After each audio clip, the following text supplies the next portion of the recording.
Shalom, damai di hati. Assalamualaikum warahmatullahi wabarakatuh. Om Swastiastu, Namo Buddhaya, salam kebajikan. Perkenalkan, nama saya Militia Kristi Manungga. Saya adalah mahasiswa aktif di Universitas Pembangunan Indonesia Manado, Fakultas Ilmu Keperawatan, kelas A4 semester 1. Di sini saya akan membahas tentang pengertian kalimat efektif dan tidak efektif. Kalimat efektif adalah kalimat yang dapat mengungkapkan gagasan sesuai dengan yang diharapkan oleh penulis atau pembicara. Suatu kalimat dapat dikatakan efektif jika si penerima pesan dapat menyampaikan kembali gagasan, pesan, perasaan, ataupun pemberitahuan sebagaimana yang dimaksud oleh pemberi pesan. Di dalam kamus, kalimat efektif juga memiliki beberapa makna. Salah satu di antaranya bermakna membawa pengaruh, artinya kalimat efektif juga dapat dimaknai sebagai kalimat yang membawa pengaruh, terutama berupa kemudahan bagi pembaca atau pendengar untuk memahami informasi yang disampaikan oleh pemberi pesan.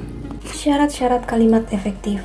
Yang pertama, kesatuan informasi yang disampaikan oleh sebuah kalimat harus memenuhi unsur penulisan yang utuh sehingga terbentuk sebuah kalimat yang padu antar satu dengan yang lainnya.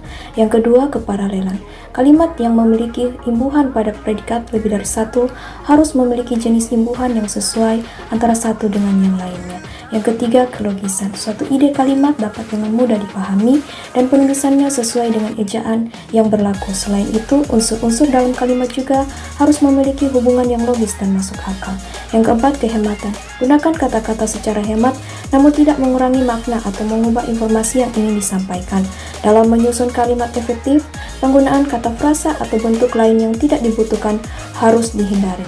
Yang kelima, ketepatan. Informasi yang akan disampaikan dalam suatu kalimat harus jitu atau sesuai dengan sasaran, sehingga dibutuhkan ketelitian yang tinggi. Beberapa hal yang perlu diperhatikan untuk menciptakan ketepatan kalimat, yaitu memakai kata yang tepat, kata berpasangan harus sesuai. Yang keenam, kecermatan. Kalimat efektif harus cermat. Kita masuk pada kalimat tidak efektif. Kalimat tidak efektif adalah kalimat yang dapat mengungkapkan gagasan sesuai dengan yang diharapkan oleh penulis atau pembicara. Suatu kalimat dapat dikatakan efektif jika si penerima pesan dapat menyampaikan kembali gagasan, pesan, perasaan, ataupun pemberitahuan sebagaimana yang dimaksud oleh pemberi pesan.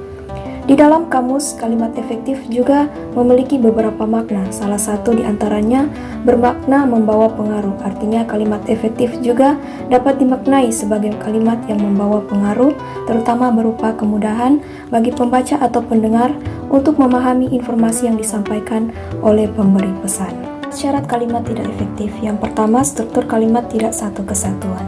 Kalimat yang baik strukturnya memiliki satu kesatuan seperti adanya subjek dan predikat, namun pada kalimat tidak efektif, struktur kalimatnya tidak memiliki satu kesatuan sehingga sangat sulit untuk dipahami. Yang kedua, kalimat tidak sejajar. Syarat untuk membuat kalimat tidak efektif berikutnya adalah kalimat tidak sejajar. Kalimat tidak sejajar dapat diartikan sebagai kalimat yang tidak mempunyai unsur yang sama. Yang ketiga, kalimat sangat boros atau bertele-tele. Kalimat tidak efektif adalah kalimat yang berbelit-belit atau isinya sulit untuk dimengerti. Biasanya kalimat tidak efektif dibuktikan dengan adanya pengulangan kata yang tidak perlu.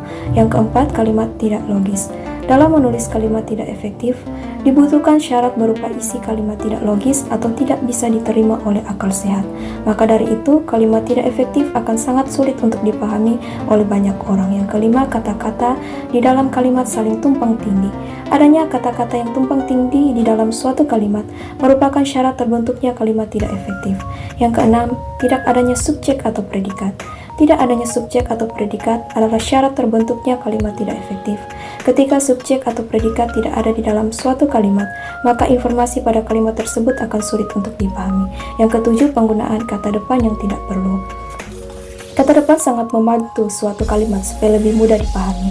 Namun hal seperti itu tidak berlaku pada kalimat tidak efektif. Syarat untuk membuat kalimat tidak efektif yang terakhir adalah penggunaan kata depan yang tidak perlu. Sekian pembahasan saya tentang pengertian kalimat efektif dan tidak efektif. Terima kasih.